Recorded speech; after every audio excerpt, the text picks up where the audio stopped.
Assalamualaikum warahmatullahi wabarakatuh. Saya Muhammad Alwi Muzaka dari kelompok 10 yang beranggotakan saya sendiri dan Tole Ramadan.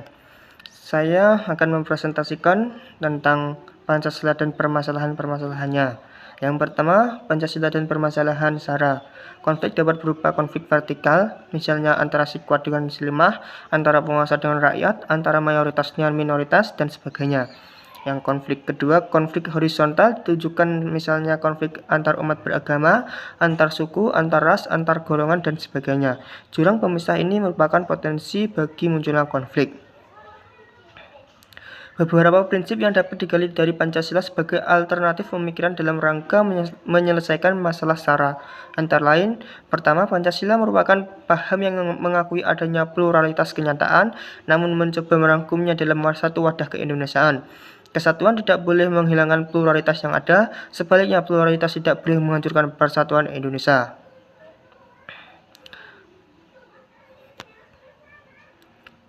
Implikasi dari paham ini adalah berbagai produk hukum dan perundang-undangan yang tidak sejalan dengan pandangan ini perlu ditinjau kembali, kalau perlu dicabut, karena jika tidak akan membawa risiko sosial politik yang tinggi. Kedua, sumber bahan Pancasila adalah di dalam tripakara, yaitu dari nilai-nilai keagamaan, adat istiadat, dan kebiasaan dalam kehidupan bernegara yang diterima oleh masyarakat. Dalam konteks ini, pemikiran tentang toleransi, kerukunan, persatuan, dan sebagainya idealnya digali dari nilai-nilai agama, adat istiadat, dan kebiasaan kehidupan bernegara yang diterima oleh masyarakat. Yang kedua, Pancasila dan permasalahan HAM.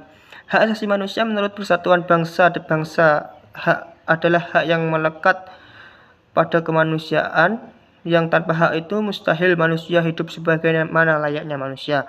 Dengan demikian, eksistensi hak manusia dipandang sebagai aksioma yang bersifat given, dalam arti kebenarannya seyogyanya dapat dirasakan secara langsung dan tidak memerlukan penjelasan lebih lanjut. Masalah HAM merupakan masalah yang kompleks. Setidak-tidaknya ada 3 masalah utama yang harus dicermati dalam membahas masalah HAM.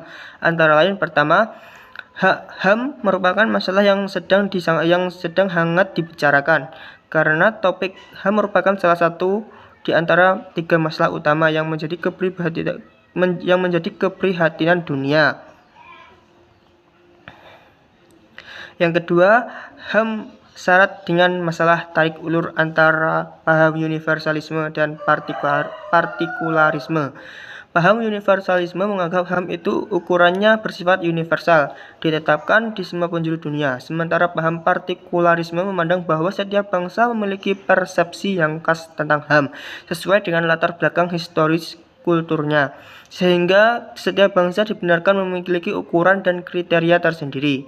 Ketiga, ada 3 tataran diskusi tentang HAM, yaitu tataran filosofi, yang melihat HAM sebagai prinsip moral umum dan berlakunya universal karena menyangkut ciri kemanusiaan yang paling asasi, tentang ideologis, yang melihat HAM dalam kaitannya dengan hak-hak kewarganegaraan yang sifatnya partikular karena terkait dengan bangsa atau negara tertentu, tataran kebijaksanaan praktis sifatnya yang sangat partikular karena memperhatikan situasi dan kondisi yang sifatnya insidental.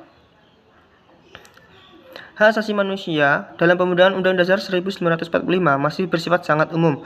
Uraian lebih rinci dijabarkan dalam batang tubuh Undang-Undang Dasar 1945, antara lain hak atas kewarganegaraan, hak atas keberagaman, hak atas kedudukan yang sama di dalam hukum dan pemerintahan, hak atas kebebasan berserikat, berkumpul dan mengeluarkan pendapat, hak atas pendidikan, dan hak atas kesejahteraan sosial.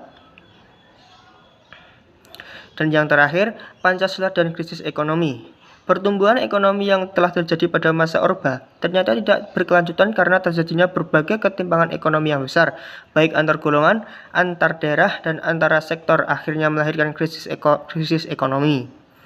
Krisis ini semula berawal dari perubahan kurs dolar yang begitu tinggi, kemudian menjalar ke krisis ekonomi, dan akhirnya krisis kepercayaan pada segenap sektor, tidak hanya ekonomi. Kegagalan ekonomi ini disebabkan antara lain oleh diterapkannya prinsip-prinsip ekonomi dalam kelembagaan, ketidakmerataan ekonomi, dan lain-lain, yang juga dipicu dengan maraknya praktek monopoli, kolusi, korupsi, dan nepotisme oleh para penyelenggara negara. Sistem ekonomi Indonesia yang mendasar diri pada filsafat Pancasila serta Konstitusi Undang-Undang Dasar 1945 dan landasan operasionalnya GBHN sering disebut sistem ekonomi Pancasila. Prinsip-prinsip yang dikembangkan dalam sistem ekonomi Pancasila antara lain mengenal etika dan moral, tidak semata-mata mengejar materi, mencerminkan hakikat manusia yang memiliki unsur-unsur jiwa raga sebagai makhluk individual sosial, sebagai makhluk Tuhan pribadi mandiri. Sistem demikian tidak mengenal eksploitasi manusia antara manusia, menjunjung tinggi kebersamaan, kekeluargaan, dan kemitraan, mengutamakan hajat hidup rakyat banyak, dan menitik beratkan pada kemakmuran masyarakat bukan kemakmuran individu. Sistem ekonomi Pancasila dibangun di atas landasan Konstitusi Undang-Undang 1945 pasal 33 yang mengandung ajaran bahwa 1. Roda kegiatan ekonomi bangsa digerakkan oleh rangsangan-rangsangan ekonomi, sosial, dan moral.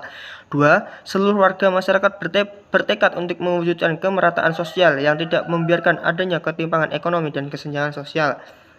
Yang ketiga, seluruh pelaku ekonomi yang produser, yaitu produsen, konsumen, dan pemerintah selalu bersemangat nasionalistik, yaitu dalam setiap putusan-putusan ekonominya menomorsatukan tujuan terwujudnya perekonomian nasional yang kuat dan tangguh.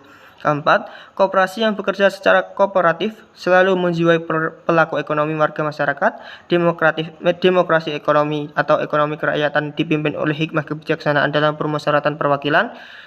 Yang kelima, perekonomian nasional yang amat luas terus-menerus diupayakan adanya keseimbangan antara perencanaan nasional dengan peningkatan desentralisasi serta otonomi daerah. Hanya melalui partisipasi daerah secara aktif aturan main keadilan sosial dapat berjalan selanjutnya menghasilkan suatu keadilan bagi seluruh rakyat Indonesia. Mungkin itu saja yang bisa saya sampaikan atau yang bisa saya terangkan. Kurang lebihnya saya minta maaf. Wassalamualaikum warahmatullahi wabarakatuh.